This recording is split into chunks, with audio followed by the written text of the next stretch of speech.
લક્ષ્ય ન્યૂઝ, એક નજર, એક લક્ષ્ય। કલોલ આંગણવાડી કાર્યકર બહેનોનો તાલુકા પંચાયત ખાતે વિરોધ પ્રદર્શન। કલોલ આંગણવાડી કાર્યકર બહેનોનો તાલુકા પંચાયત ખાતે વિરોધ પ્રદર્શન 3 દિવસની હડતાલની જાહેરાત। કલોલ તાલુકા પંચાયત ખાતે આજે આંગણવાડી કાર્યકર બહેનો દ્વારા પોતાની પડતર માંગણીઓને લઈને ઉગ્ર વિરોધ પ્રદર્શન અને ધરણા યોજવામાં આવ્યા હતા।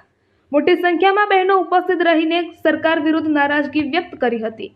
આ પ્રદર્શન દરમિયાન કાર્યકર બહેનોએ તાલુકા પંચાયત કચેરીએ પહોંચી આવેદનપત્ર સોંપ્યું હતું, જેમાં તેમણે પોતાના લાંબા સમયથી બાકી રહેલા પ્રશ્નો અને માંગણીઓ અંગે તાત્કાલિક યોગ્ય નિર્ણય લેવા માંગણી કરી હતી।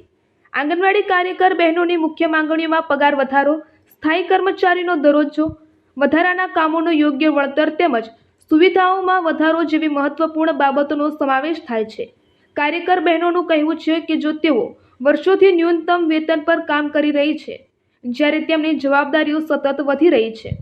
આ પ્રદર્શન દરમિયાન બહેનોએ ચેતવણી આપતા જણાવ્યું હતું કે જો સરકાર તેમની માંગણીઓને વહેલી તકે સ્વીકારશે નહીં તો આગામી સમયમાં વધુ ઉગ્ર આંદોલન કરવામાં આવશે। સાથે જ 3 દિવસની હડતાલનું એલાન પણ કરવામાં આવ્યું છે, જેના કારણે આંગણવાડી સેવાઓ પર અસર પડવાની શક્યતા છે। ધરણા દરમિયાન સૂત્રોચ્ચાર કરીને બહેનોએ પોતાની એકતા દર્શાવી હતી અને સરકાર સુધી પોતાની વેદના પહોંચાડવાનો પ્રયાસ કર્યો હતો। આ આંદોલનમાં ભાગ લેનાર બહેનોએ જણાવ્યું હતું કે તેઓ પોતાના હક માટે અંત સુધી લડત આપશે। આ પ્રદર્શનને લઈને સ્થાનિક તંત્ર દ્વારા આવેદનપત્ર સ્વીકારી આગળ મોકલવાની ખાતરી આપવામાં આવી છે, પરંતુ કાર્યકર બહેનો હવે સરકારના સ્પષ્ટ નિર્ણયની રાહ જોઈ રહી છે। રિપોર્ટર સંજય નાયક।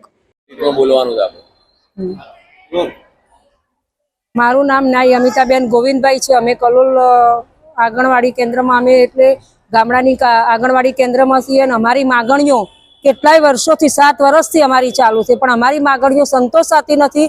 અમારા પગારમાં પણ વધારો થતો નથી, એટલે અમે 3 દિવસની અત્યારે કામગીરી બંધ રાખવાના છીએ અને પછી જો અમારી માગણીઓ નહીં સંતોષાય, ચૂંટણી આવશે એ પહેલાં, તો અમે આગળ અમારી કાર્યવાહી ચાલુ રાખવાના છીએ।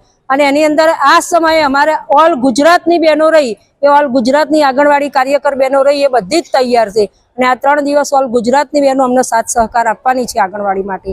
અમે કાર્યકર તેડાગર બહેનો રહી તો અમે 3 દિવસ અત્યારે કામગીરી બંધ રાખવાના છીએ અને પછી જો આગળ કામગીરી શરૂ નહીં થાય અમારી કંઈ અથવા કંઈ સમાચાર નહીં મળે તો અમે આગળ પણ કામગીરી અમારી આ રીતે ચાલુ જ રાખીશું।